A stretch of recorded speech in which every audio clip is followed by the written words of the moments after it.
Bada boom, realest guys in the room. How are you doing, ladies and gentlemen? You are listening to the God is a Geek podcast, and the old people have returned. It's been a while. It's been 3 weeks, but it's actually been 2 episodes because one died. But joining me today, Adam Cook. How are you doing? I was fine until you did that weird bada boom, realest guys in the room thing. Colm, why did I do that? You did that because you are a bona fide G and a certified stud, and you can't teach that. Adam, I've just got one word for you, and I'm going to spell it out for you. Right, I pay my respects to Enzo Amore, Adam, sorry. But my respects, Dan, he's not dead. Oh, mate, it was a brutal Do you know, fucking hit. like, I'm not being funny. You come to me and say, can we do a Game of Thrones podcast? And like, yeah, that's a great idea. So, like, you know, just start a wrestling one. Everyone else does. I've not got enough time in my life. If I do another podcast, I'll literally be doing podcasts every day of every week. You are basically the new Ahern in that, yeah. You know, you're going to be doing a podcast for every day of the week. And eventually, you know... It will catch up on you, Dan, and you'll resent the entire industry. Yeah, so exactly. Look forward to that day. I'll continue to endeavour for now. That is. I have a feeling there's a lot of resentment flowing through myself and Adam's veins. They're going to come out in this podcast. Morph into me. But I got it because I was thinking before. I've been thinking for a while what's going to be my gimmick to start episodes, because you had one and I need one, and from now on I'm going to do a different wrestling intro for every episode. And starting with Enzo Amore, and I'm happy, but I need to do some research and find some loads, or I may run out really soon. You're really after getting into wrestling, aren't you? Mate, I'm getting into it, even though they let me down again. Again. He's the new Ahern. Again, like the games industry, you'll learn professional wrestling will let you down. You'll learn it's fake. But we're not talking about wrestling. We're talking sure? about games, unfortunately. And we have to talk about a new one. Probably the biggest release of the year thus far. The biggest game of all time, Dan. Wow. Big talk, big talk. You two, you lucky sods, have both been playing Uncharted 4, a Thief's. Oh, well, I've finished it. So and I haven't been playing. I have played a bit of it. Well, Adam is the authority. Can I just I just want to mention one thing quickly before we do sort of deep dive into it. If you're listening to this sort of around about the time the embargo lifts, which you will be because that's when this podcast is going to go up. I want to just say to anyone who's really excited for the game, we aren't going to spoil anything. Obviously, we never have and we never will. But there's Colm's seen it. There's a lot to spoil in this game, and I would really urge people to just be very, very careful, because there are going to be videos from videos and stuff from big websites that are going to sort of try and grab traffic, which is that's what they're supposed. We should be doing it. We should. That's why we're the Ned Stark of the game industry. Maybe too noble and get stabbed in the heart. They got beheaded. My apologies. The reason I say that is, and I have to be careful because there are certain things I'm not allowed to say even after embargo until the game is actually available to play for everyone. Which is May 5th. 10th. The embargo is the 5th. The release is the 10th. Well, and Colm has seen this, and I'm going to again say, Colm, you cannot even allude to anything. But what I will Adam, say, I don't know what you're talking about. But what I will say is that this game has one of the greatest moments in video game. I think possibly will go down in the annals of history, but it certainly has one of the best moment of this generation. Because I need to know, even though I don't really like. I'll tell you off air. Maybe. You will. Anyway, let's deep dive into this. We're on the springboard. Okay. I want to know, because I did talk about this with Chris in depth because he previewed it, and we talked about it in the podcast that died. So I'm going to pretend that I don't know the answers to these questions, but I want to know how much inspiration they take from The Last of Us in the melee combat and stealth stuff. None. Because Chris said there was. I don't think it. I tell you what it takes from The Last of Us. It takes that thing where like Joel reacts to the environment by so when he moves around a wall, he places his hand on the wall, and that's cool. Yeah, Colm's seen that because he was looking for it. But every Uncharted, I know every Uncharted has done that. To be fair, I just remember a big deal being made about the fact that Joel would sort of. I don't remember Uncharted doing it as much. They did, yeah. So a lot of the encounters, because I actually don't think there's as much gunplay as usual. That's amazing. That's the one thing I hate about Uncharted. There are full chapters, levels, whatever you want to call them, where there might be one encounter in them. And there are encounters, there are chapters that are gunplay heavy, but generally speaking, they aren't. I mean, there are some that are like, listen, you have to mow these fuckers down to get to the end of this level. But most of them that really stand out to me will be a case of you kind of have the jump on them, and in a very kind of Tomb Raider way, it's like you can mark them and stealthily take them out, whether it's via, just creeping around in long grass or swinging around to jump on them, take them out, pull them off a ledge, kick them off a ledge, whatever, drag them, that sort of thing. So, that sounds amazing, because my problem with Uncharted when I was playing them, which I think is well documented, is that you could go into any encounter, you could sneak in, but your sneak in went to the extent of you sneak in, you fire the one shot, then every fucking cunt within 4 miles knows exactly where you are. No, it's the complete opposite of that. At times, you're almost like, how are they not working out? I'm just, plugging. So there are, towards the end of the game, there's like an encounter where there's like, there must be at least 20 enemies. Standard Uncharted enemies. And I think for the first time, I nearly took them all out, and I must have taken about 10 or 15 of them out stealthily, only before realising there was like another area I hadn't quite spotted where there was other 5 or 6 of them, and then I fucked it up, and it was like, right, okay, we're going to have to shoot. You can actually, once you've revealed yourself, you can hide again, yeah, and turn it back into stealth, and I think that is probably a new thing. I can't remember them doing that before. I'm pretty sure it is, yeah, because I was playing them fairly recently, and that was nothing like that. It's like, even if you had the opportunity to go in when they didn't know, like they knew within minutes, and if it was one of the things where enemies weren't you go in, if it was in a situation where you're in a place and enemies are coming in, they already know exactly where you are all the time, and it's fucking infuriating. There are a couple of moments, obviously, where you are the how would you word it? There are a couple of moments where you're the one who's been spotted, and like they're all coming at you. But I'd say, I mean, it's paced really, really well, and it's sort of, there's chase sequences, there's shootout. It's Uncharted. I know it sounds dismissive because I think it's a bit. I mean, we're recording this early. Spoilers for when we record the podcast. And I actually finished it last night. And spoilers for when Adam finished. Yes, spoilers for when I finished. But it was obviously Sunday night. At the moment, I'm at the point where it might be better than Uncharted 2, which is the peak of the series. Ludicrous statement. But you haven't finished it, and I can't tell you why. I'm joking. I mean, it's interesting because you've played. What did you play, Colm? You played like 4. I played a decent 4 or 5 chapters. Yeah, about 3 hours of it, I reckon. And you were the one who said as well, the pacing seemed very good, and it maintains all the way through. Really, really good. Like Uncharted's generally start off with a lot of bombast and explosions and whatnot.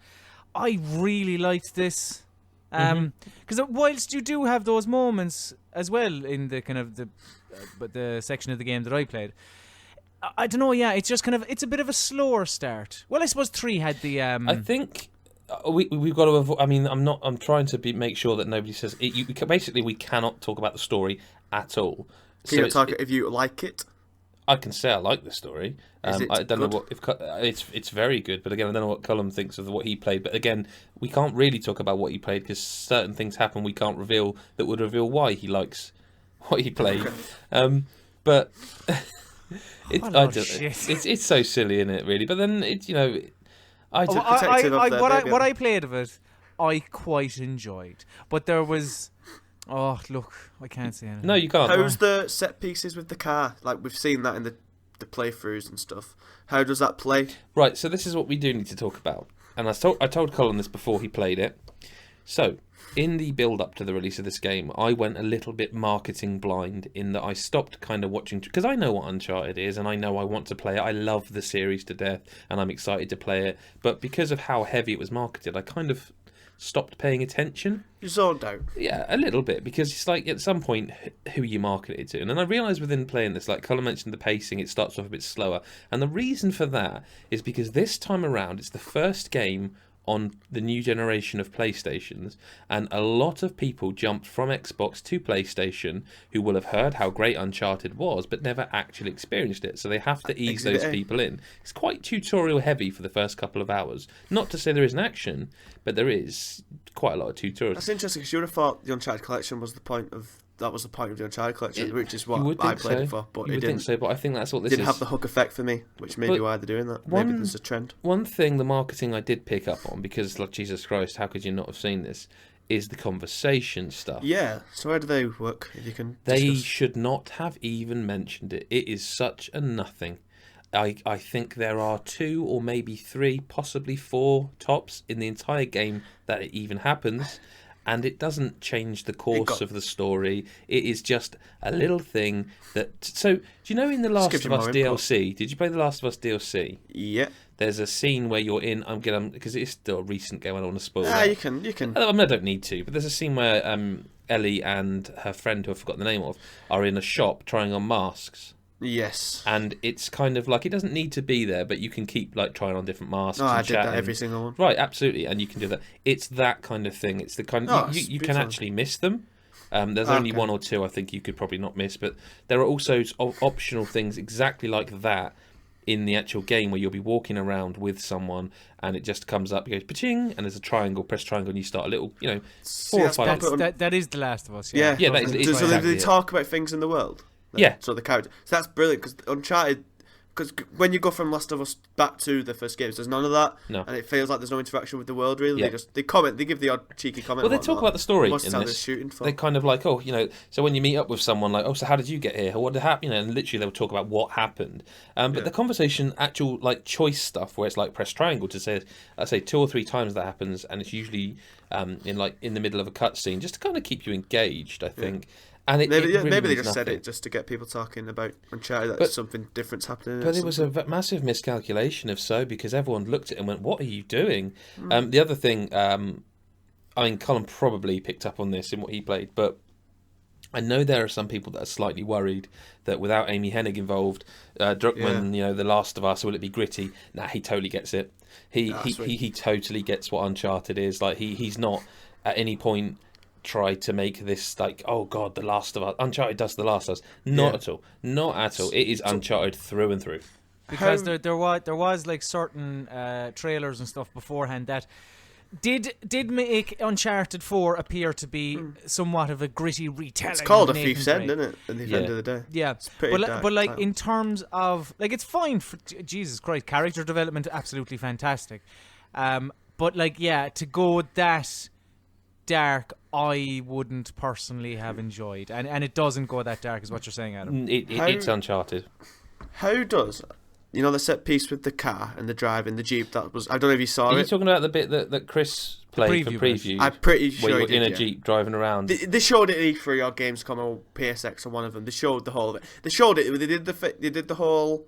I think it was E3 because they showed the first half of it, and the second half of it was a playthrough on the ground floor, on the show floor. So do you know what I mean? The Jeep through the... Well, there's a couple of times you drive a Jeep. The one I think you're thinking about is Chapter 10, which is the one they showed at previews recently, which Chris played through. How does that go? Because he told me it was very, like, you're controlling the whole Jeep. You can choose where to go and stuff like that. Yeah, so how does that control? Actually controls better than some driving games. It's got a lovely little mechanic in that. So you're driving. So something people will remember from this is something I always remember about the first Uncharted game is as Drake going through the jungles, you would roll through a puddle and get out, and his clothing would have changed because it's wet. And at the time, games didn't do that. You roll through a puddle and it's nothing's happened with Uncharted. So what I'm saying is attention to detail, and the same thing happens in the Jeep. So you're driving around the Jeep, and there are bits that you have to go up, but they're like mudslides. So you try and go up them, and the wheels spin out. You can't get up there, and you'll see the trail where you've tried to get out. The tire and the dirt is on the tires of the car, and you basically have to get out, get a grappling hook, find another way up, like around a building or something, with your grapple hook, and go round a tree, clip it on, and then you can pull yourself up using the grapple on the front of the vehicle. Cool. It's open, but it's not Metal Gear Solid, Yeah, I think one thing, how's it look? I know you're quite happy with how it looks. It's the best looking game I've ever played. Ever. Wow. Yeah, by so some why? distance. What about it specifically? Everything. Some distance. Yeah, everything about. Well, again, you've only seen sort of certain areas, and I don't want to spoil nothing. I know. No, but even that you were commenting when we played it, like how impressive it looked. It's difficult to really nail it down. I mean, there are several small reasons, like, and I think people will make excuses and that make it not as impressive. Like, for example, it doesn't drop a frame. 13 hours, I think it took me to complete it, and it doesn't drop a frame. I never saw 60 or 30. I can't 100% tell. Normally I can, but I'm not going to lie and say it's one or the other because honestly, I'm not sure. It seems smooth enough that it could be 60. But I'm not going to lie and say I can tell. But what I will say is, whatever it is, it doesn't drop. It's a good sign. Yeah, no, it's cinematic in that it doesn't. I think it's 30. If I'm honest, if I was to guess, I need to check. But it doesn't drop a frame. Not they one. They did put Last of Us to 60, didn't they? So it may well be. Yeah, it could be, but I mean, this is. I'd be if it's 1080-60. If this game is running at 60 with the visuals, like I will be fucking impressed. Like it doesn't drop a frame. I never saw a low poly texture. I never saw any pop in, and like the environment is so detailed there. So when I watched Colm play and the bits I'd already played, like I noticed stuff like there's a scene where you can see detail that is just so unnecessary. Like you don't need to put that there because I didn't even see it when I was playing it. I spotted it a second time when he was playing it because I was looking around.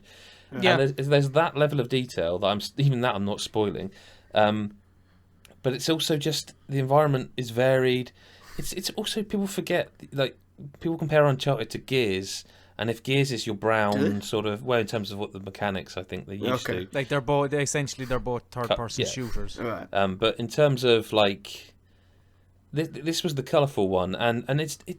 I tell you what impresses me is the lighting, and I don't know that many will notice or champion it. But there's like a moment where one of the female characters in this game is stood in a sort of, I don't know, I mean it's Uncharted, like a cavey type area, and she's got an afro, and the light from behind her character comes through her in such a way that you can see that her hair is more dense near the top of her head and less dense near the end of her hair because the hair's finer and you can see fractals of light coming through the tips. Do you know what I mean? That's insane. Like a human being. Like basically. A real person. I also think they get eyes right, which no one ever does. I think they get the emotion. There's a lot of cutscenes in certain places of this game, and I think if you're going to do that, you have to make them look so damn good and have the characters be so engaging and likable. Because otherwise, if you're sat, go on. I was just going to say, sorry. How cutscene heavy is it actually? It has. Well, you saw probably the longest part. Oh really? That was I saw what was the longest kind of like. I think that's gap between playing and. It's the joint longest. There's a couple more like that. One near the end, obviously, and I think there's one in the middle. But generally speaking. When it does it. But the thing is I found, like, I don't know if when you were watching that scene, it wasn't like. So there's when I played Quantum Break, when I was watching their live action stuff, for a little while I was sat there thinking, why aren't I playing this game? Why am I just watching? Why can't I played a bit of Quantum Break since we last talked, and I thought the same. It was really strange. Like you just sit there sort of thinking, what am I doing? Why aren't I playing this? And I didn't get that with Uncharted. There are a couple of things I would complain about. Is harsh, but I would drag it down a little bit for. One I can't really mention because it's related to the story. Okay. Very minor thing, but something I noticed, and I think there's a damn good reason for it. But again, it's an assumption rather than factual. And second of all, it is still Uncharted, so that means there are some combat sections where you're like, fucking hell, I've done this six times now, and I don't know what I'm fucking up. But this shotgunner. Maybe you picked up the two. You got your two wrong weapons, and maybe this time you just got two that aren't suitable for that, but you've already got them when it loads in. And I do think it maybe recognises that because occasionally the checkpoints change. That you get a few enemies deeper and you die, and it checkpoints you a bit further forward, as if to say we can see you struggling. Have you played any of the multiplayer? Only the beta. That's again, we're recording this in advance. I'm going to spend the week leading up to the review playing the multiplayer. What did you think of the beta then? I wasn't sold, but it was a beta. But I didn't. It's one of those things that I think I'll be better at it now I've played through the campaign because I was ring rusty when it came to it, and I maybe was blaming my deficiencies on the game. I won't know until I've played more of it. Is it similar to like Last of Us in multiplayer, which was very much a multiplayer designed for that world? Is there anything like that? Yeah, it is. Yeah, because because Uncharted's multiplayer is just deathmatch. No, it's not. Not this one. Wait, what is this? This one's got more modes. I'd have to look them up. I know it's got more modes. I wrote them down somewhere. But it's also got the rope swing mechanic now as well. It's got. How does that work? Well, it looks really great. cool. Yeah, it's you can't swing off everything. There's set pieces designed for you to swing off to pull things, to push things. It's even though fantastic. I didn't like the first three really. I enjoyed them enough, but I couldn't finish the third one. I was just bored. I'm looking forward to this one, just because of the combat differences. It may be that the visuals get you across the finish line. Maybe.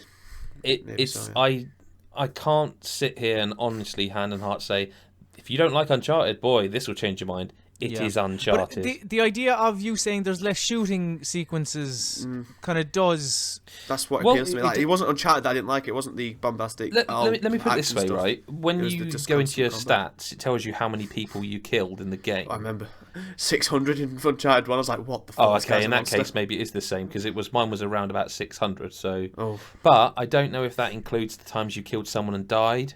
Oh, it does, yeah. There you go, then. I mean, 600 actually seems quite low to me, if I'm thinking of, like... And I'm just thinking of those scenes in Uncharted 2 and 3 where you were just fucking mowing people down for, like, 40 minutes. He's a monster, Nathan Drake. I don't get why people like him. He's a fucking psychopathic killer. Anyway, speaking of psychopathic killers, or non-psychopathic killers, I don't know what's scarier. Colm, you've been playing Hitman, episode 2. I can't say the place where it's set. Sapienza. How is it? 'Cause it looks cool. Actually, before we talk, can I ask... Can you get this episode without playing the first one? No. Without buying the first one? No, you can't. That is gutting. You might be able to get it without buying the first episode, but you would have to download the prologue. Which is in the first episode, isn't it? I don't know. It's like a starter pack with the prologue and the first area of Paris. Do you know what? Maybe you can. I didn't think you could, to be honest, but... I would. But actually, hang on. Why, then? Yeah, why would you want because it?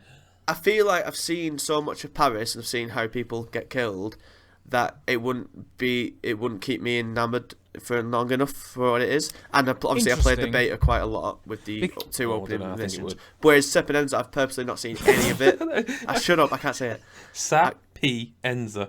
With Sapienza, I've purposely not looked at any of it just to keep fresh in the hope that Same I can just buy it. Well, I mean, even if you have seen, like, have you seen a YouTube video about all of the ways you can kill people in Hitman? Because, like, even the first episode, it's quite an awful lot of ways.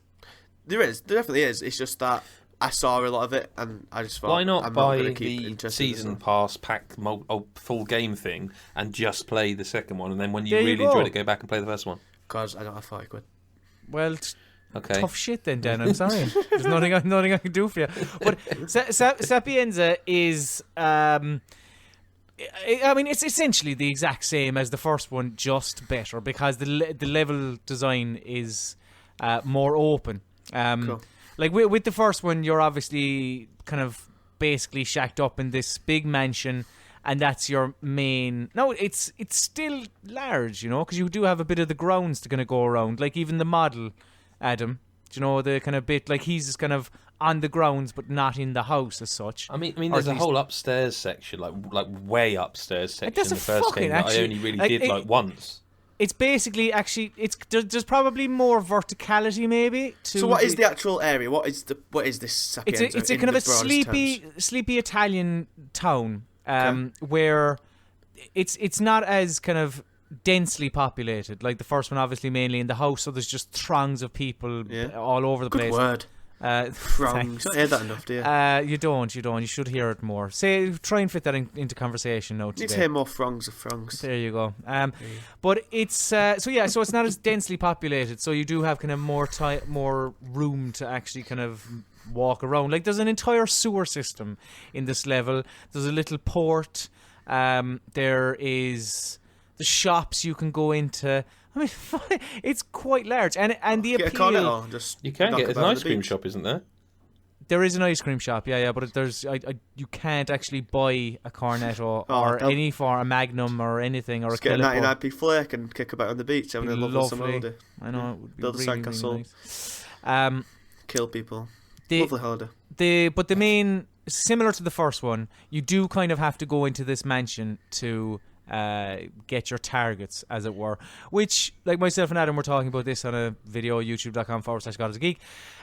Like that is, I mean that's fine, because if the fucking, like, let's say you could use your instinct and you could see a red figure in the house and you're like, right, I'm going to try, and you do loads of different shit to try and get into the house. You get into the house and then he's after fucking off and he's on the beach having a Cornetto and you're going, come on. So I think that's generally quite fine. And it's just, again, loads of different ways to kill people in this. Like, it's so much fun. And I know I said I wanted to go in blind, but for the purpose of the listener, what's your favourite way that you've killed this target? Well, your favourite? Possibly the first way I killed him, which was there's a chef starting a new job in the mansion, and he's having an argument with his sister who works in the mansion, and she goes, "Come on, will you, for fuck's sake, you have to go into work." And he's like, "Fuck you, I'm gonna take my time and I'll go into work when I'm ready," and piss off. Then you go into his house, you knock him out, you steal his chef clothes. So that's kind of like in a little not a block of flats, but I don't know, it's about like a little lazy apartment with the windows that open outwards. But there's kind of like 2 or 3 flats around. So you go to a flat across the way. There's an explosive golf ball. Of course, there's an explosive golf ball there. You pocket that explosive golf ball. You wear your chef clothes. There's actually like a key card as well to get into the place. So I got into the place. I was wearing the chefing clothes, and like your man was there, and he was like, "Right, you can stir this there, and you can add a bit of well, he didn't he didn't say you can add a bit of poison, but I had the option to, and I was like, so I did that, but I was like, no, I'm gonna do more. Interesting. I'm gonna do more things. I was like, I have this explosive golf ball, and I want to do something with it. So then I found a gardener. And I twatted him, took his clothes, and I saw one of the targets, because there's 2 targets. So one of the targets then kind of going out onto his little green, kind of basically hitting a few golf balls into the sea. So I said, okay. So then I was just trying to remain inconspicuous, because obviously, like in Hitman, if you're disguised as a gardener, other gardeners are going to be wary of you, because they're obviously going to go, "Hang on, who's this baldy lad? He must be new. He's very pale for an Italian gardener. I'm not sure who this fella is." Whereas other people in other professions will be like, "It's fine, it's a gardener. I don't associate myself with gardeners, so it's fine. I don't know who this man is, and I can live my life that way, and it's perfectly fine." So you, like, around that area, a few gardeners, you have to be a bit kind of cagey and stuff like that. But eventually, anyway, I was able to kind of like just sneak up, put a golf ball down, and then I just hid kind of behind the bushes. Your man took a wild swing, kaboom. It was and that's the thing, like, Hitman is so satisfying. Sounds like your man John Spleef at the Masters. That he kind of blew up as well, didn't he? Sounds like Caddyshack to me. That sounds amazing, actually. And it has a lot of those moments, obviously enough. You know, like, it's like I actually think this type of release schedule for a Hitman it works quite well for it. I think it does if you're into it, right? But I feel like I just saw too much of Paris to get on that train at the beginning. And I'm in the other boat where I've got it downloaded, but I'm worried about, hang on, I need to fit this in somewhere, because if they're going to do it monthly, I've kind of got to get this done. Whereas if it was just a game, I'd be like, well, I'll just sit down and play this until I finish it. Do we know what the next area is? Yeah, we do, but Colm has seen it, haven't you? Has it been? Am I allowed to say that? I can't remember, mate. I honestly can't. I know you played the first 2 when you went to the event and saw some of the third, didn't you? No, we'll just leave it just in case. Well, if I don't know what it is, then it's probably a good bet to know it's not. I would highly recommend it. Yeah, I would too. If I can, I need to find out if I can get the second episode, because it's only £8, which makes me think that you can. Be a mistake, because I think they've designed it as such to be played in that way. It gets harder as you go. And there is a story. Yeah, there is. Yeah. I mean, look. That's not the kind of the hook with the Hitman game, but there is a bit of a story. If the only problem is it cost me £20 to get them both at this time, and I just don't have that money. Maybe I'll try in a week or so when I've hopefully got some more money and stuff. Now I want to talk about either 2 things. I want to talk about a game I've been playing, which is kind of old but new on the PlayStation, and I'm shit at it, so it's always funny. Or a game that nobody's played, because a trailer of it released today. So Adam, which one do you want to talk about? I don't really want to talk about either of them, pretty honest. Fucking your barrel. Yeah, Call of Duty probably, because Call of Duty, new trailer, Infinite Warfare in space, and we're also getting the Modern Warfare remake. No, I think you're misunderstood. I think everyone is buying Modern Warfare remake and getting Infinity Warfare as a pre-order bonus. Definitely. Because I presume that's the one everyone's excited for. It's certainly a way to make people buy Infinity Warfare, isn't it? Is it? You've got to, I was telling this to Colm, and he was like, he wasn't sure. Yeah, so but he didn't play. You have to get it. Do you think, Adam, absolutely do you sometimes you think, but I'm going to ask you specifically in this instance. Yeah. Do you think that without a Modern Warfare remaster, people wouldn't buy Infinity Warfare? or that's Infinite I Warfare? think that's an Is it unfair Infinite question. Warfare? It's Infinite No, Warfare. but what you just said. Infinity No, I what think you just I'm said wording it there- a different way. I think people will, of course, buy Infinite Warfare because there's people that just always buy the new COD because it's their game for the year. I'm saying that I think there are a lot of people who will now buy COD to get. They're going to increase Modern in Warfare. sales. Absolutely, Because, I've seen it already on Twitter. People are like, well, that's me buying COD then because I don't care about that game, but I want that remake. And here's hoping they announce they're going to sell it separately, which they won't do. They might. I reckon they might do it after. No. What I mean is they won't announce they're going to do it. No way, because they know. It'll just happen. No one over would buy it. To be the honest, time. it's genius. It's a genius market move because they will be able to in December say Call of Duty has we're celebrating the biggest launch of a Call of Duty for a long time. We're celebrating the highest sales figures we've had in years, and they'll put it down to it being the game or whatever, when it will be the fact that people have bought it for Modern Warfare. Like I know, I don't even think I've actually got a chance to really play Modern Warfare online because I got into it late. I think I played Modern Warfare 2 then rented. So is it COD 4 or something? Is it? Because I noticed it said only 10 maps from the original release. Do you want me to get up Call of Duty Wiki and see how many maps it did have? Well, I think it had more than that, but I mean, what I'm saying is, the remaster version has got the single player as well as the multiplayer, right? I presume so, because that was a great campaign, wasn't it? Like, yeah, remember, in fact, you know what it does, because in the trailer they show the guy smoking the cigar, so they must. Isn't it when the motorway collapses and your man's trying to kill you? All I remember is Gilly's in the mist, and I can't even remember if that's one or two. That might even be two. No, it's two. Yeah, when you there's a mission in one and a mission Gilly's in in two. the mist is two. Yeah, when you get into. But I can't remember. I'm not sure. Yeah, no, I don't. Regardless, it will sell really well for them, and it's a smart move. And I mean, Activision as a publisher Modern Warfare 2, of Call of Duty, you've got themselves trapped in a bit of a corner here, and they have to outdo themselves every year. Yeah, and they can't. I mean, they'll go as far as they can possibly go before having to somehow then go back to World War II. I want it now. I want World War 2 now because it's more stripped back Call of Duty, and more about the actual skill than the perks and all the shit. I mean, World of War's good. Stubbsy agreed with me. World of War's great. Yeah, okay. I mean, I'll tell you what I don't want is another space shooter. But that's what we're getting. No, I really don't want one. That's why the Battlefield hoax or whatever it was during the week kind of Return to the Battlefield. It intrigued me. I was like, this is ground control to Major Tom. This is something that kind of would because you're pushing it so far. There has to be a time where either Call of Duty or Battlefield, whichever one, or some other fucking Titanfall can because that's their bag. But take the two big lads in Call of Duty and Battlefield. One of them, at some stage, you can only push it so far. And to be honest, how far can you push it in fucking space? Well, I think they've got another 2 years. And then they will go back to World War II. You have to pull it back and get and it's kind of funny that people are pining for a World War shooter when there was a time. I think they are. You think when so? there was I genuinely do. I'm not, but go on. When there was a time when that's all everyone got, and that's why I suppose the future stuff, and because it was faster paced, and it was like, oh, this is different. But then it's just then you want slow pace. It was just ground to a halt, exactly. So it's just space, Colm, right? It's a big place. It is, but there's 3 games when I think of space. Then there's Dead Space, there's Alien Isolation, and there's Adrift. Now, those games are all of varying quality, success, Metacritic rating, but the 3 of them took the idea of space and did something with it that wasn't just, it's a shooter. Dead Space was a shooter, but it played on the horror aspect. It played on the fact that you had to decapitate your enemies to kill them, otherwise they just keep coming.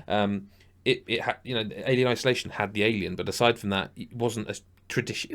Yes, there was shooting, but it wasn't. I wouldn't call it a shooter. Alien Isolation is a stealth game. It's a stealth game with shooting elements, and Adrift is an adventure game. Really, I'm surprised that you picked those. I'm surprised you left out Mass Effect. When I think space games, I think Mass Effect. I don't know how I've missed a Mass Effect there. But what I'm saying is those games will do kind of something more than just... I mean, how the hell is it going to work? You have to shoot... Is it going to be like Killzone, where you have to shoot their helmet first, then their face? Like 2 shots, double tap to the head? I think the space stuff will pay no actual impact in the actual... But then what's the point? In the multiplayer. It won't have any impact in the multiplayer because they can't. It'll just be campaign stuff where you're going to space and all that type of shit. Like, they won't have it where there's gravity bits on the multiplayer, because that'll just ruin the movement and it'll probably slow down the actual fights, which would ruin the Lawbreakers is doing it. Yeah, but Lawbreakers what do you mean gravity? What do you mean gravity bits? As like in you jump where and you you're slow floating? down, or you're floating, or you're in space, and everything's really In other slow. words, what you're saying is they're not going to make it Halo. Yeah, I just don't think they'll do. I don't think it'll have any impact on the multiplayer. It'll just be for the campaign bits, which looks really cool from the trailer. I think that's what most of the trailers obviously advertising the campaign. I think it looks cool. I'll tell you something. That cover actually works for the Call of Duty. For a Call of Duty theme thing, I think the cover of Space Odyssey really works. I'm completely with Dan, and I think other people should fucking calm down. Yeah, For fuck's sake. Oh yeah, It's a cover of a song. Get over yourselves. The upset over it is a. I think you're being a bit unfair on people who have obviously been deeply affected by Bowie's passing, but it is just a cover. It's it doesn't affect the original. It's not me at all. It'd be shite in real life if listening to it on your iPod. I think you are grossly misunderestimating how much Bowie's music and he as a person meant to people, and I'm with you in that not it's at just all a cover, because it's just a cover of a song. It's literally a cover of a song, and it works for the Call of Duty setting. I think for the. I don't like the cover. It sounds fine in the advert. Yeah, it does work for the trailer. I just don't think much of the cover. But then I've not really rated many of those covers. What was the worst one? I think was Infamous, where they had was it Heart-Shaped Box? Yeah, that was shit. That was a truly abysmal cover. But I just don't you think like with Halo 5 and 6 eventually and Destiny. Do you reckon there'll be another Halo? Because didn't Halo 5 fucking bomb? Well, yeah, because they announced it as a trilogy. Like Halo 6 is in development, but with Halo 5, Halo 6 come in with fucking Destiny, and there'll be more Destiny. Don't you think space shooters are kind of covered? That's what we're saying. But that they are, and that's why people. That's why that's why they put Modern Warfare with it. Set in 1940 or whatever would actually be something fresh. That's why they put Modern Warfare with it, because they know people will buy it this time. And fair play to them for experimenting and still going for it, but eventually they need to strip it back and either go back to But are they experimenting, World War II or are they just making another Call of Duty shooting game in a space station? I don't know, but I'll tell you, I'm a lot more excited for the campaign of this than I was for the whatever Black Ops 3 was. I don't even remember what the Black Ops 3 campaign was in size. So it has me intrigued, I must say that. Like I said, I thought the trailer was pretty... It shouldn't be called a reveal trailer, because reveal trailers aren't 3.5 minutes fucking long, but... Well, it shouldn't be a reveal trailer because, it was leaked the day before, so... What can you do? Isn't it about time that people at these companies stop trusting the wrong people?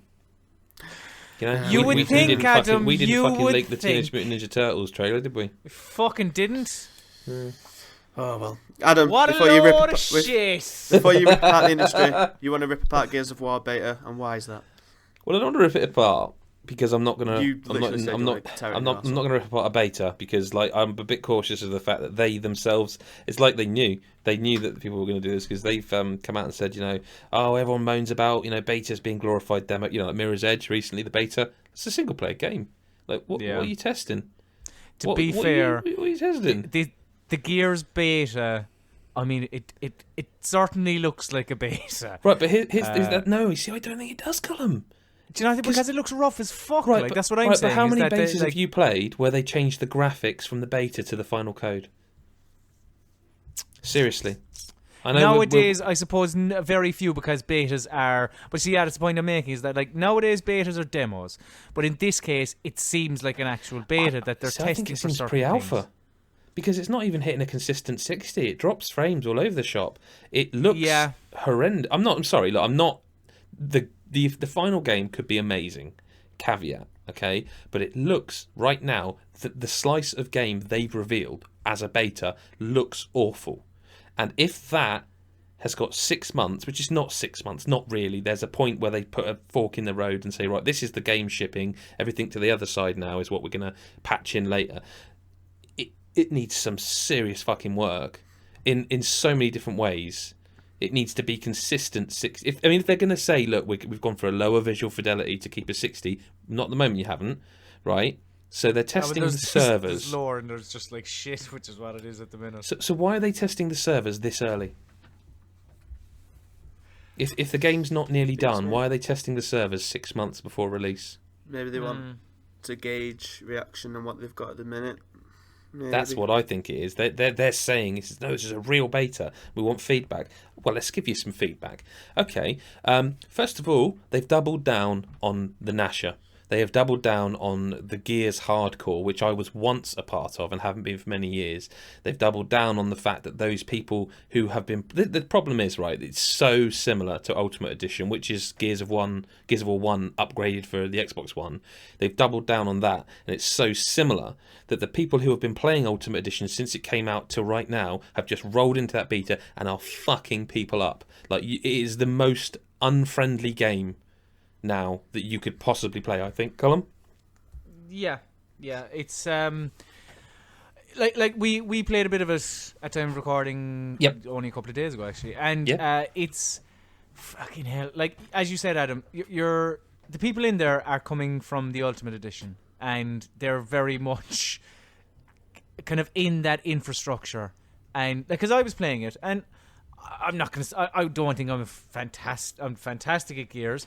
But at the same, I think I back in the day I could hold my own, and I was just getting destroyed. You didn't get a kill, did you? A shotgun everywhere. Like the Lancer is just null and void in there. But even like you, Adam, who I would consider like quite decent at Gears, I would even go so far as to say good at. But like you were kind of having problems with it as well because of these fuckers that are just kind of in there constantly. Well, I mean, I used to enjoy the shotgun, but I used to also enjoy the fact that if you were good with a Lancer, you could get kills. I used to enjoy the fact that you could actually, if you were really good, use the Hammerburst, because although nobody used the Hammerburst because it didn't have the chainsaw on, Hammerburst was actually really powerful, and you could put someone down if they were coming. The Hammerburst may as well not be in the game. Absolutely and there were points where you were playing and you had actually shot someone in the face with the shotgun about twice, maybe maybe even a third time. They just wouldn't go down. Yep. And then they shoot you once and dead, and you're going, interesting. And do you know what was a telling thing as well was the other people that were playing, because we could kind of we could hear them, and like everything was just like, what the fuck? Yeah, this and is it was bullshit. Just like, like I can't really join in this. I've never had interest in Gears of War, so no, that's right. Like a duck. The thing is like they'll all will be forgiven, and they can be redeemed if the single player is brilliant. If they bring Horde mode through, because that was always brilliant. If maybe, I mean, Beast mode would be a bit too much to ask for, I think. But again, great mode. Fucking loved Beast mode. But it beyond all of what we've said, I feel like they have tried to actually change things up. So there's a thing in Gears where you would end up in cover. So a big, thick bit of cover that you couldn't actually jump over, perhaps, because it was too wide. And you'd be one side of it, your opponent would be the other side. And it was like a war of attrition to see who popped up first and then took that first shotgun shot, and you could pop up and you could get the kill. They've now added in basically quick time events. So if you hit cover opposite someone, you can press, I think it's forward and I can't remember. It's a combination of two buttons, like forward and Y or something like that, and you can grab your opponent from cover, pull them over to you, and kill them with a knife. But you can counter that if you're the one pulled. If you're quick enough to press a button, you can counter that. It's like, why are you putting a QTE? That's what that is, a QTE. Into Gears of War, and like part of the excitement was being opposite someone in cover and seeing who'd break first. Would they roll off to the side and try and get round you and flank you, or would you pop up and kill them? Like what? Also, fucking hell, I have to talk about this. Colm, you can active reload without firing a bullet. I mean, Dan, this means nothing to you, right? No, I have heard of it. Isn't this good? Yeah, Isn't this good? It stops people from shooting the guns at the start of a match. But what was the problem with that?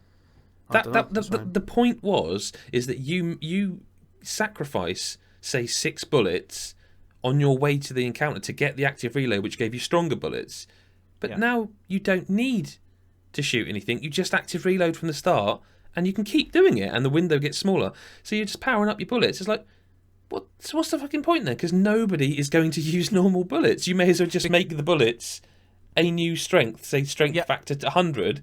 Exactly, balance it the other way, because it's essentially like as you're saying, Adam, like you can like not shoot a single bullet and just constantly just active reload, and just kind of then get to your first opponent, I suppose, as it were, and like kill him with these stronger bullets. It's fucking bullshit. I really like that risk reward type thing of like if you want to use the active reload, you're going to have to shoot a couple of bullets, but oh shit, maybe you give away where you are, or just like that risk reward kind of factor is good. And I think the fact that they're getting rid of that is shite. Like, again, this is a beta or whatever. This is what it's being kind of positioned as.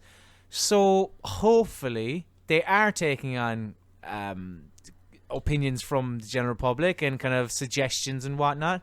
Because my suggestion is no, fuckers. I'm massively concerned because on top of everything else, on top of all of that, the 3 maps they put in the beta, I don't think they're very good.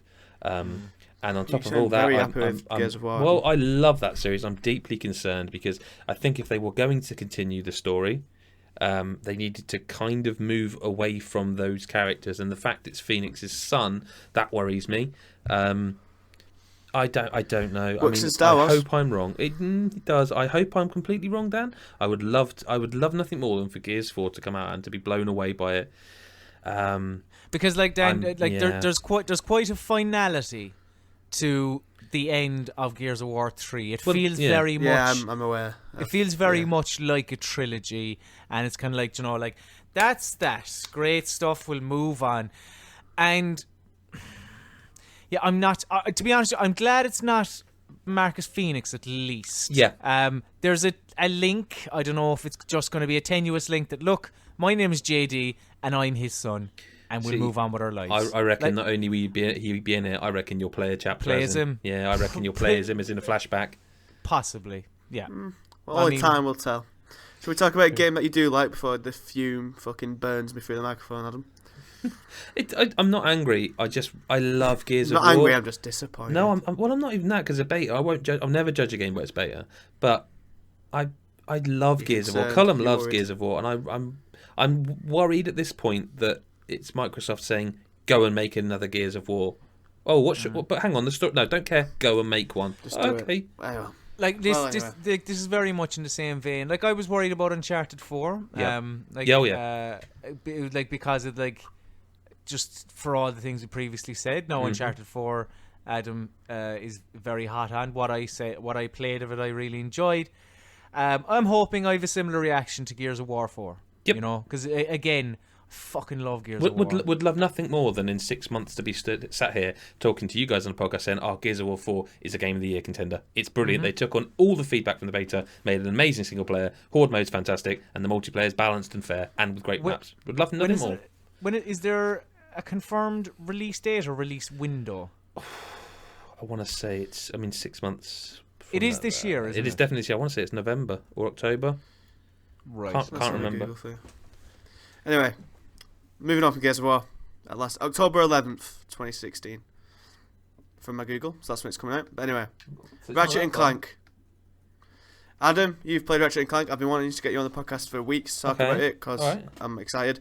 Colm, you've seen the Ratchet and Clank movie. Yeah, review incoming on the website. Oh, is there? Oh. Yeah, we do movie reviews now. Again? Okay, well, this is review incoming on the podcast. Yeah. Well, Adam, discuss. Colm, discuss. Collaborate. Talk about Ratchet and Clank. Have you finished the game yet, Colm? I know you were really enjoying it.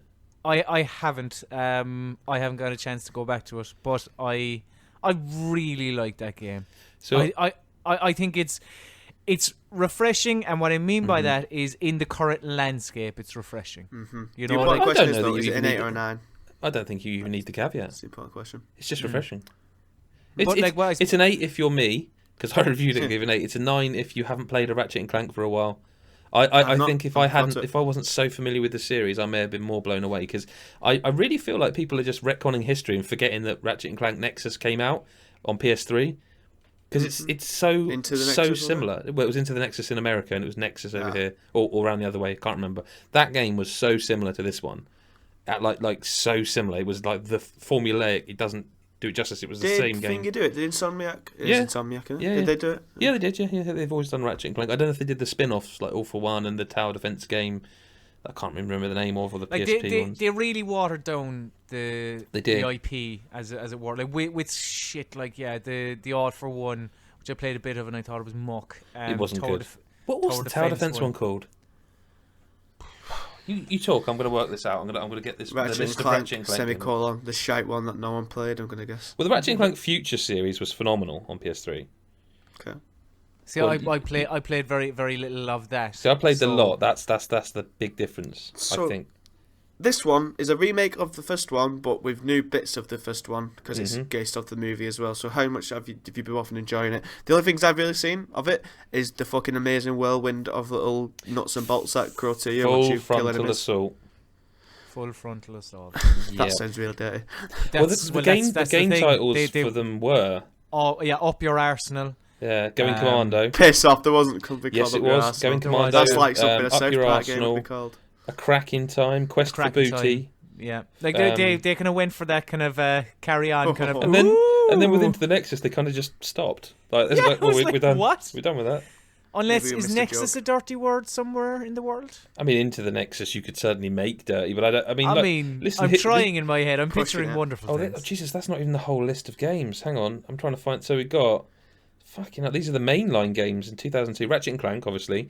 Going Commando, Up Your Arsenal, Deadlocked. I think Ratchet Deadlocked. Don't remember that one. Size Matters, Tools of Destruction. No, A Quest for Booty, A Crack in Time. Then we had All for One. I think the Ratchet Collection HD thing on PS3. Full Frontal Assault, Into Nexus, and then 3 years later, Ratchet and Clank now, which is that one. But there's a lot more in between this. There's Vita games and PSP games. There was a Clank game, wasn't there? Might have been. Yeah. Yes, but it was kind of... See, that, and that's the thing. The Ratchet and Clank series was very much like... Oh, was there a game? Secret Agent Clank. Okay, fair enough. Like, Secret there was Agent just... Clank on PSP on June 17th, 2008. There was just fucking so many Ratchet and Clank games. Jesus, they had mobile games, Colm. Was there? Ratchet and Clank Going Mobile, the series' first game for mobile phones. Ratchet and Clank are trapped inside the MacGuffin and they have to get out. Before the Nexus is an endless running game to promote Into the Nexus. Fucking hell. There's a lot of these games. This is great, though. It's nice. Like, and do you know what? I find it... Was it a bit before your time, Dan, or something? Because you're... No, I did. Basically, I didn't have a PlayStation. Well, I did have a PlayStation 2. Basically, when I was a wee and when I was first playing games, I only liked games of movies. Pretty much. Yeah. So I never played this. Although I played it at my friend Edward Redfern. Hello, mate. Used to always was proper into it, so we always liked Ratchet and Clank and Jack and Daxter. If you're out there, Ed, how are you? So it was the Jack and Daxters that I went into properly instead of Ratchet and Clank. And because I was just going to say you were very much from that kind of PlayStation 2 era of I ended up having platformers. Spyro, Jack and Daxter. I basically hadn't played all of them apart from fucking Ratchet and Clank, really. Ratchet and Clank is so deep and so like, because it's not like it's a shooter on top of being a 3D platformer, and it's quite like it's challenging. It's not a shitty piece of piss fucking 3D platformer either.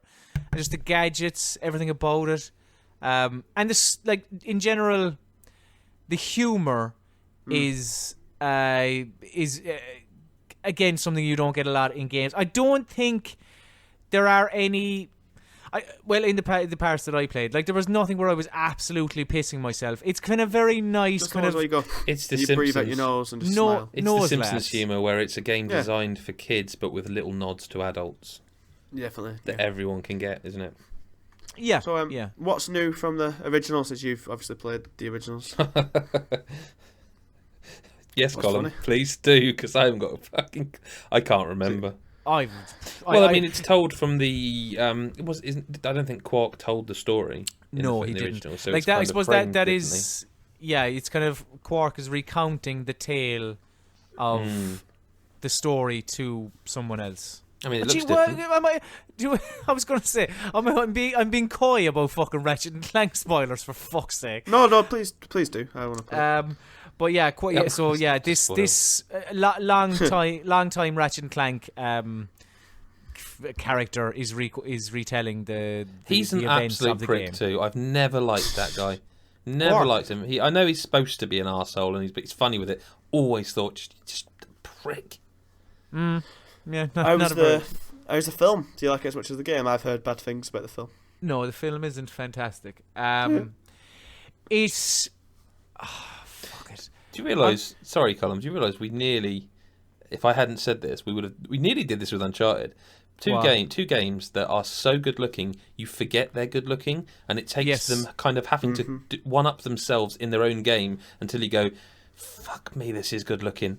Oh yeah, the whole game's like that. And I find it amusing that both those games are so good that we barely even touched on that. Like Ratchet and Clank is genuinely outstanding. I can't wait to play it. I mean, look forward to it. It's a technical achievement that it does not drop a frame. Like you said, Dan, about particle effects and stuff. Yeah, and you said about how like the whirlwind of nuts and bolts coming towards you. Like there are points that it looks like fucking bullet hell, and it doesn't drop a single frame. Imagine if the PlayStation 4K. Imagine if the PlayStation 4K allows them to turn to, because they are gonna be able to patch older games to work with the PS4K apparently. Well, no, that is the case, isn't it?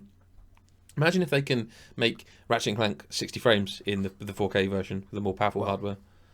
It'll be fucking outstanding. Like that's a game that would definitely benefit from it because it would just be absolutely wowing. Yep. The film.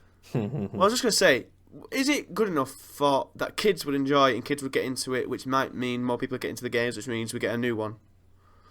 Hold on, would the kids get into the film? Will the kids like the film and stuff? Is it good for kids? Potentially. I mean, it's a nice little fox and his robot, like, do you know. Like, so it's... Is it basically the game, like the same story? It is, but the game kind of lengthens it a bit. So, like, say in the film where Ratchet and Clank say, we're going to the shops, and the next scene is them in the shops. In the game, it'll be, we're going to the shops, but then you'll see them walking to the shops, and then someone will stop them and go, hey, Ratchet, can you fucking buy me something else before you go to the shops? Whatever, that kind of shit. So that's how the game lengthens it. Does the film harm the game? By that, I mean, do parents, go and taking their kids out to the cinema and go, oh, that looks like a new Pixar film, and go see that. They go and see it, and they come and go, oh, that was... very disappointing. Oh, there's a game. Well, probably won't buy that because potentially. Do you know what I mean? Because like there are cutscenes in the film, there are cutscenes in the game that are taken from the film, or vice versa, whatever fucking way it works. Which is funny because that means people are getting copyright striked for streaming it and stuff. Really? Yeah, I heard that. Just can we take a moment seriously to appreciate the fucked up world and the age we live in? Oh, mate, it's mad. That sentence even exists. Like, did you watch Jim Sterling's latest video on this stuff? Because he does. Nah, man, I don't watch other site stuff. They well, don't watch ours, so it's fucking funny. So I recommend it. But please continue. No, I do watch Jim. Sorry, I'll take it back. So I'm sorry, Jim. Because he's an avid listener. It's there's some bitterness today. It's there is. I can. This so sour. Just sorry, man. You would be too, Dan. Fine. You can do that. You can. I'll be the jar that gets the venom out of the snake. Don't worry. Yeah, this is not even close. Like, this is proper holding it back. I think we're both doing quite well, actually. Fuck knows how the Patreon bit's going to go. Look, the film is shit. There you go. Right, you've also seen Jungle Book as well. How was that? That's brilliant. Jesus Christ, go see the Jungle Book. It's like I don't think it's for like young kids because like characters. Scary tigers and scary wolves. Shere Khan is terrifying. But it was in the original, so. Yeah, but the thing is that was a cartoon. Like, this is real life live action. Okay. Like, it's actually quite scary at points. But Bill Murray as Baloo is incredible. Like, at points kind of steals the show. So is his voice, presumably? Yeah, it's all like Stringer Bell, or what's his fucking actual name? Idris Elba. What I'm saying is they haven't turned... Idris Elba? Who's he play? Shere Khan. He's the tiger. Oh, I thought you were saying he played Mowgli. I was thinking, Christ, they retconned that film if Mowgli's now like a 40-year-old. Well, they wanted alone be James Bond, so he thought Mowgli be next best thing. Why weren't they allowed to be James Johansson's Blonde? The snake. James Blonde. James Blonde. Yeah, why would they let it be as James Blunt? And Chris Walken's the Christopher Walken Louis. is King Louis. Fuck. Just cool. It's outstanding. Scarlett Johansson is Kat. I mean, it's proper. Hollywood. Massive A-list names everywhere. I've got two questions basically. Are the elephants and the vultures in it? No to both those. No. Damn. They haven't got the Beatles as the. They don't have the Beatles. No. And how do they do that ending? Because the ending for 1940s time It doesn't really match up to today's standards of The ending is slightly different. I saw a book in Tesco today, and it was the Jungle Book, but it said based on the movie. Is the story different? Yes. Okay. Because that's the thing. Jon Favreau took the basis of the film is, I believe, is on the actual book rather than the film itself. Because I got a little bit outraged when I saw that and saw it was based on the movie. I said, no, it's fucking not. Like, do you know what I mean? It's like, hang on, I better check with Colm There's not first. much music, songs in this one either, is there, Colm? No, not many songs. There are kind of like little nods. Is that Jim Sterling ringing in? But there are little. I don't want to give away too much. I think about, they whisper, about the music, like not whisper. They like the whistle, the bare necessities. There's a very, very funny bit about the bare necessities, actually. I need to watch it, but I don't think I have the time because I watched Civil War recently. That's good. Don't want to spoil it. Well, I feel like we're probably not talking about games at this point. Like, nah, we've got into the movie. I don't want to know too much about Civil War, to be honest. But basically, Civil War is amazing while you're watching it, but it might feel you're leaving. It made me feel a bit meh afterwards. That's all I can say. I'm very conflicted about it. Like the first can you be episode of very Game of Thrones, vague? which you can hear a podcast about on iTunes if you search Geek of Thrones. Can you be very vague about why it made you feel meh when you thought about it? Because I feel like I'm judging it unfairly. It's not judging it unfairly because it's the same name, but I'm judging it off the comic itself. And compared to the actual comic itself, it feels like the emotional stakes are massive between Bucky, Cap, and Iron Man. But it feels like the actual stakes for everyone else isn't quite as high because there just isn't enough people in it for what Civil War is in the comics. And then it turns out that there is something else that motivates them to fight against each other, which isn't just the difference in ideologies, which kind of undermines the ideologies, and it just left me feeling a bit meh. I'm going to reread the comic and compare them. I'm quite surprised, Dan, in someone like yourself that's into normal person things, that you're a geeky nerdy fuck who reads comics. I fucking watch every single one. The whole concept of I've forgotten the name of the bloody war, Civil War, is the whole concept Team Cap v Team Iron Man. Basically, in the comic, this is the comic of it. It's nothing like Should we save this for the podcast? Do you want to talk about the Patreon? Should we talk about it in the Patreon? Well, I mean, Colm's here too, but yeah, sure, we can talk about it if you like. Well, Colm's going, isn't it? Well, I might disappear into the ether, you see. Yeah, so do you want to wrap this up and talk about I think we should Civil War? I think this podcast has run its natural course for today. Well, there's nothing left to do, but give out the outro spiel, which I will do now. Dan. Are you saying Tom's going to interrupt me? I'll try and do the outro now. You focus. Here we go. Dan. I need to do it. Dan. What? Dan. What? Colm. Dan. Colm. Fuck off, you partridge loving twat. You got it. Okay. He's not that funny. Fucking end this podcast, Daniel. Are you gonna let me do my outro? Are you gonna shut up? Wait, you're the host, mate. Well, shut the fuck. You remind me so much of Ricky Gervais in the Ricky Gervais podcast. You, Adam. It's Fuck beyond me. words. I mean, there's no need for that. What? I mean, you sound like him. You sound like him when you're just pissing Carl off for no reason. What an insult to call Ricky Gervais. I liked Ricky Gervais. So did I once. Most people did. Yeah, his new film on Netflix. The king of fucking having a go at people for being upset about things. Yeah, I'm sorry. Yeah. Have you seen his new film on Netflix, Special Correspondence? Is it called I'm a Massive Cunt who's got loads and loads of money and now knows better than everyone else? It's meant to be fucking shit, so what can we do? Probably could get that. Can I do my outro spiel? Do you know they're making a Brent film, actually? Yeah. I actually saw the trailer for it, clip of it. Yeah. Isn't he like doing a world tour or something as a guitarist or something? I don't know. Can I do my outro now? Yeah, if you want. You're the host, Dan. No one's stopping you, really. Well, shut the fuck up. Jesus Christ. Basically, right. Have you any plans for the bank holiday? Shut up! I might just play a bit more Uncharted. Go on Twitter, @GoesAGeek. GoesAGeek.com for articles and stuff. Facebook, GoesAGeek. YouTube.com/GoesAGeek for these two cunts doing the videos, and Lee, but Lee's nice. And then Patreon.com/GoesAGeek to give us cunts money, because we'd like money, please. So these cunts aren't as bitter on the podcast all the time.